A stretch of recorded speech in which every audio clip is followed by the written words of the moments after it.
हम अपने मुसलमान भाइयों के लिए भी अगर कोई बात होगी तो वहां पे खड़े होंगे, बात करेंगे।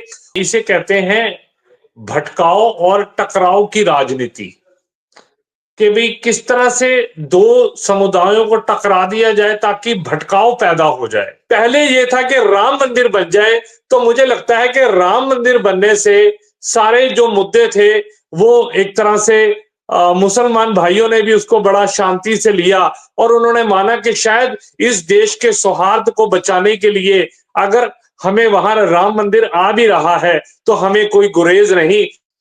नमस्कार, मैं इकराम और आप देख रहे हैं हिंद वॉइस। हमारे साथ मौजूद हैं जाने माने पॉलिटिकल एनालिस्ट राजा सुरेंद्र सिंह जी। सुरेंद्र जी, बहुत बहुत स्वागत है आपका। धन्यवाद इकराम, आपके और आपके दर्शकों को मेरा नमस्कार। राजा जी, आपसे पूछना चाहूंगा, देश में एक अजीब सा माहौल चल रहा है। एक तरफ हिंदू एकता यात्रा चल रही है, दूसरी तरफ हाल फिलहाल आपने 4-5 दिन पहले देखा एक बड़ी त्रासदी संभल उत्तर प्रदेश में हुई, जहां के मुख्यमंत्री जो हैं योगी आदित्यनाथ हैं। 5 बच्चों की जान चली गई और 5 बच्चों की जान वहां चली गई, उन बच्चों की जो बेचारे रोज के खाने कमाने वाले थे, अपने घर रोज जिनका शाम को कमाना और घर ले जाके दे देना। उनकी माँ, उनकी बहनें बड़े परेशान है, रो रही हैं, बिलख रही हैं। दूसरी बात, जिन पर आरोप लग रहा है, उन्होंने कहा कि हमने नहीं चलाई गोली।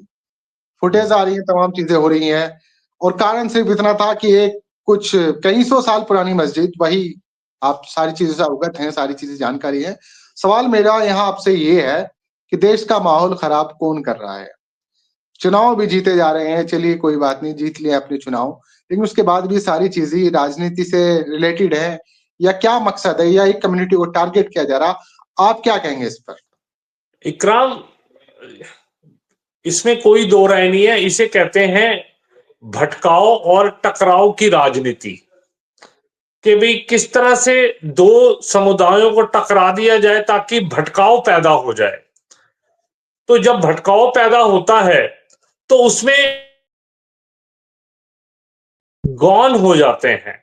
और इस सरकार की सबसे बड़ी कमाल ये रहा है कि इसको हेडलाइन मैनेजमेंट करना बहुत अच्छा आता है, कि जब कोई मुद्दा इनके खिलाफ होता है उस मुद्दे को मीडिया से कैसे गायब करना है, उसके लिए नया शगुफा, नया मुद्दा क्या लेके आना है, इसमें ये लोग माहिर हैं। इसमें मुझे कहने में कोई गुरेज नहीं है कि ये मुद्दे कहां से ढूंढ के लाते हैं ताकि वो जो नेगेटिविटी इनकी तरफ चल रही होती है उसको ये तार तार कर देते हैं, ताकि मीडिया में उस बात की डिस्कशन ना होके वो इस मुद्दों के ऊपर बातें होनी शुरू हो जाए।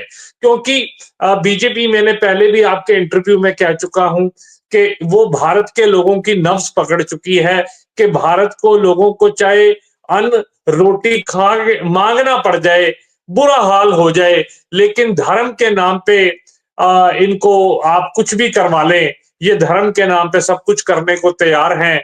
ये इस बात से भी जानू होते हुए कि हमारे बच्चों का इस पे क्या प्रभाव पड़ेगा, हमारा फ्यूचर क्या है, हमारा ये जो सिस्टम है ये क्या है, इसकी इनको कोई सोच न खबर। सिर्फ एक ही चीज की आज की डेट में चाशनी चटाई जा रही है, वो है धर्म की। धर्म की आड़ में एक ऐसा गोरख धंधा चल रहा है जिसमें देश कर्जाई होता जा रहा है।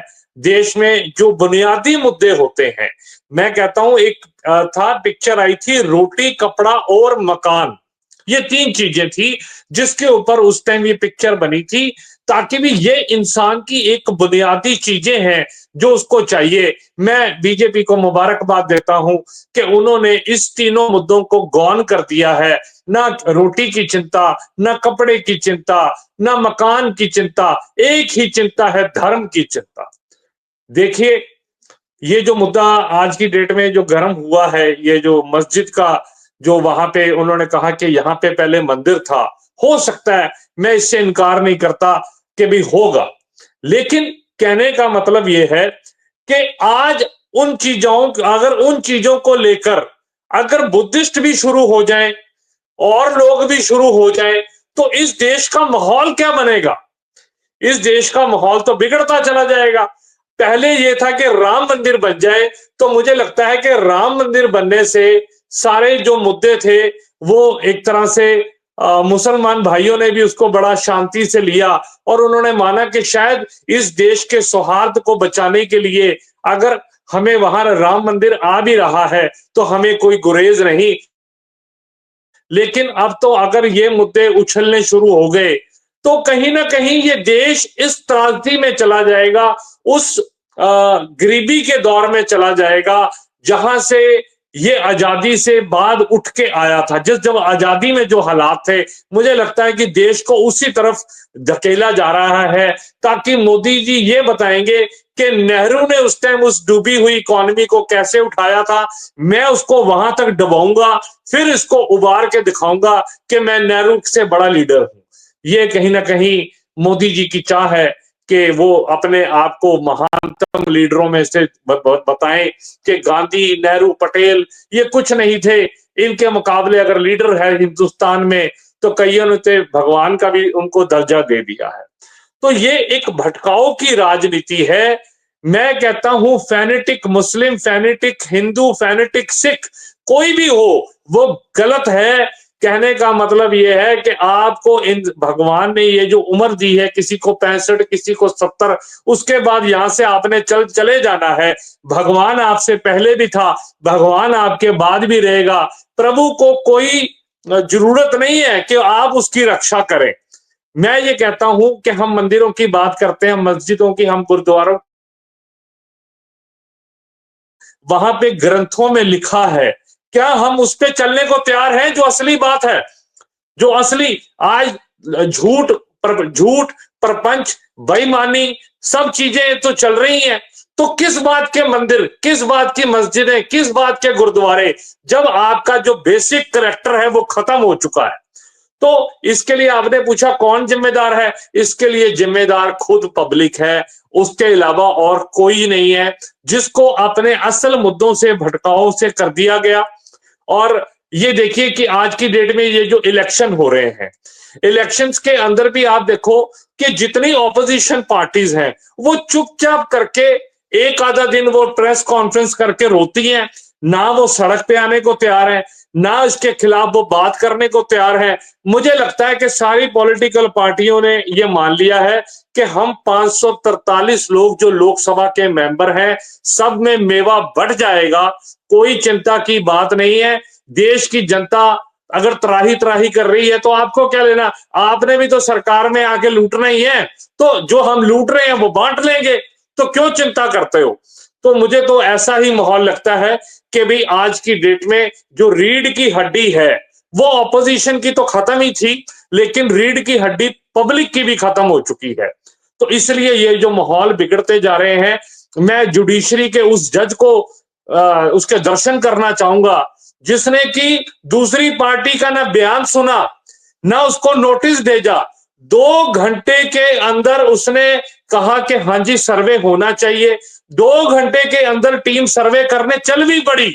अरे वाह मेरे भारत, ऐसी अगर देश की तरक्की, अगर ऐसा ही कानून आप उन्नति की तरफ लेके जाएं, इतनी तेजी से जो फैसला भी हो गया, उस पर अमल भी शुरू हो गया, अगर ये हो जाए तो भारत देश को अमेरिका के बराबर खड़े होने में कोई रुकावट नहीं आएगी। आज उस जज ने ये जो फैसला दिया उसको क्या पनिशमेंट है कि जिसके उस फैसले के कारण ये माहौल बिगड़ा।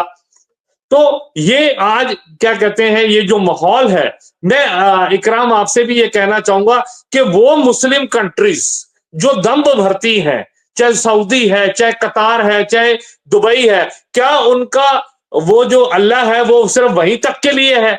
अगर भारत देश में भी अगर ये हो रहा है तो उनको भी मोदी जी को कहना चाहिए कि भाई अगर मुसलमान अगर आपके देश में है तो वो भी आपके ही हैं, तो दोनों का हित रखना चाहिए।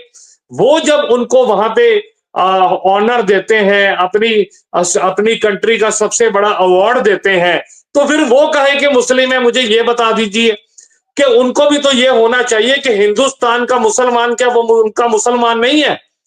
तो अगर ये इंटरनेशनल प्रेशर भी होगा तो भी क्या कहते हैं माहौल और या सौहार्द बनाया जा सकता है। देखिए ये इबादत का या मंदिर या क्या कहते हैं आपके गुरुद्वारे, चाहे आपके ये जो क्रिश्चियंस के गिरजाघर हैं, ये इबादत के लिए है, ये राजनीति के लिए नहीं है। तो कुल मिला के मेरा ये कहना होगा कि ये जो देश है, अगर इसको आपने उन्नति की तरफ लेके जाना है, तो हमें लोगों को, हम पब्लिक को ही चौकन्ना होना होगा, क्योंकि जो यूथ आज की डेट में जॉबलेस है, जो यूथ आज की डेट में कोई काम नहीं है, नकारा है, और जो आज देश के हालात चल रहे हैं, उनसे मुद्दों से हटाने के लिए ये भटकाने की राजनीति है। मैं ये चाहता हूं उनके जिनके बच्चे, आज देखिए एक वो बागेश्वर धाम एक यात्रा चला रहा है, हिंदू एकता यात्रा। अरे मैं उसको चैलेंज करता हूं कि वो मेरे साथ बैठ के क्या कहते हैं शास्त्रार्थ कर ले। मैं यहां से चैलेंज करता हूं, मैं देखता हूं उसको हिंदू धर्म का कितना ज्ञान है। ठीक है, तो ये जो क्या कहते हैं ये जो माहौल खराब करने की ये जो प्रक्रिया चल रही है, ये खराब है। और इकराम, हम ये बताएं कि हमारे लोक स्वराज मोर्चा ने इस बात के लिए ये माना है कि जहां भी देश के सौहार्द को बिगाड़ने की कोशिश की जाएगी, वहां हम लोग, जैसे हम ईवीएम के लिए लड़ रहे हैं, जैसे हम और मुद्दों के लिए लड़ रहे हैं, हम अपने मुसलमान भाइयों के लिए भी अगर कोई बात होगी तो वहां पे खड़े होंगे, बात करेंगे। और मैं ये मानता हूं कि हिंदूज भी एक बड़े क्या कहते हैं, जो पढ़े लिखे हिंदू हैं, वो बड़े उदारवादी सोच रखते हैं। ये क्या है कि जैसे अब आपको पब्लिक की भीड़ इकट्ठी करनी है, तो रैली में कोई नेता का भाषण सुनने नहीं आता, उसको 500 रुपए या उसको खाने पीने का इंतजाम कर दिया जाता है, तो वो रैली में आता है। ये जो भीड़ इकट्ठी होके ये जो उत्पात मचा रही है, मुझे लगता है कि ये भी एक पेड भीड़ है। हमें उन लोगों से जो धार्मिक इंस्टीट्यूशन हिंदूज के चला रहे हैं, उनसे ये कहना चाहिए कि ये धार्मिक मामला है, और धार्मिक लोगों को ही आपस में बैठ के इन मुद्दों के हल करने चाहिए, ना कि राजनीतिक लोगों को इस धार्मिक मुद्दों का क्या कहते हैं फायदा लेना चाहिए या उस पर राजनीति करनी चाहिए। मैं जो भी क्या कहते हैं नेता है जो कहते हैं कि हम सनातनी हैं, हम वो हैं, मैं चैलेंज करता हूं कि मेरे उनके साथ आप बैठाइए, और मैं देखता हूं कि उनके अंदर कितना ज्ञान है हिंदुज्म का, कितना ज्ञान है सनातन का। तो कुल मिलाकर हमें ये चाहिए कि हम अपनी राजनीति के लिए देश का माहौल ना बिगाड़ें। देश सर्वप्रथम है, देश सबसे पहले है, उसके बाद सब कुछ है। तो ये जो आज हमारा धीरे धीरे करके ये जो message all over the world जा रहा है इकराम, ये कहीं ना कहीं भारत की छवि को बहुत ज्यादा हर्ट करेगा। और ये जो माहौल तैयार होता जा रहा है, मुझे लगता है कि अगर इस पे अभी काबू ना किया जाए तो ये देश गृह युद्ध की तरफ भी जा सकता है। शुक्रिया सर अपने विचार रखने के लिए। तो इस चैनल पर खासकर हम उन लोगों को इनवाइट करते हैं जो सामाजिक सौहार्द की बात करते हैं, सेक्युलरिज्म के जो एक तरह से पक्षधर हैं और जो चाहते हैं हमारे देश की एकता और अखंडता बनी रहे। और अगर आपको भी लगता है कि आप इस तरह की बातचीत कर सकते हैं तो डिस्क्रिप्शन में हमारा नंबर है, मेल है, हमसे कॉन्टेक्ट कर सकते हैं। और नफरतों को भगाइए, एक दूसरे का साथ बने रहिए, क्योंकि असली तो ये अगर एक रहेंगे तो ही डटे रहेंगे, खड़े रहेंगे ऐसी बुरी ताकतों के खिलाफ। बहुत-बहुत शुक्रिया सर। आप राजा जी की बातों को शेयर कीजिएगा। कल फिर मुलाकात होगी इनसे, तब तक के लिए दीजिए इजाज़त। शुक्रिया सर।